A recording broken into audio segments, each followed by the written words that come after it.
तो किससे चोरी नहीं है कि सुपर पावर बनने की होड़ लगी है अमेरिका इजराइल को जो है, और उस सुपर पावर बनने के चक्कर में वो जो भी उनके सामने अड़ सकता हो, जो खड़ जिसके अंदर रीढ़ है, किसी राष्ट्रपति को उठा लाते हैं वो लोग। और उन्होंने जिस तरह ईरान के साथ किया, ये तो किससे छिपा हुआ नहीं है कि ईरान उनके सामने झुक नहीं रहा था।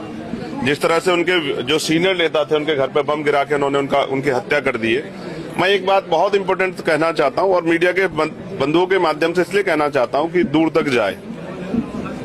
देखो, ये एक शुरुआत है। जब किसी को इस तरह का बल मिलता है तो उसको ये ऐसा लगता है कि वो किसी को भी कुचल सकता है।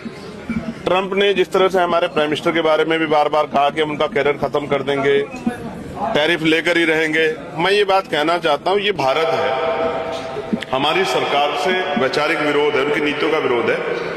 लेकिन अगर हम देशभक्त इतने, अगर देश की मिट्टी पे आंच आई या किसी भी राष्ट्र को गलतफहमी हो, चाहे चाइना हो, चाहे वो पाकिस्तान हो, चाहे वो अमेरिका हो या इजराइल, अगर किसी को गलतफहमी हो कि वो हमारी मिट्टी हमारे लोगों की तरफ आंख उठा देगा, तो हम ऐसी ईंट से ईंट बजाएंगे कि लोग याद रखें। हमारे देश से बढ़ के हमारे लिए कुछ नहीं, चाहे वो अमेरिका हो या इजराइल हो।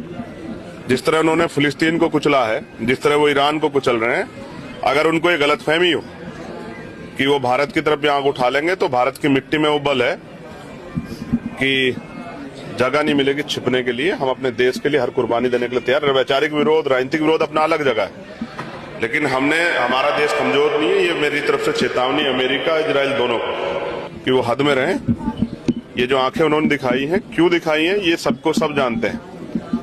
भारत है ये, इसका इतिहास याद रखें। अंग्रेजों को खदेड़ दिया था इस भारत ने, ये मैं स्पष्ट तौर पे कर रहा हूँ। मेरठ में कुछ चीजें हैं जो बहुत इंपॉर्टेंट है। जिस तरह से एक बच्चे के साथ MIT के इंस्टीट्यूट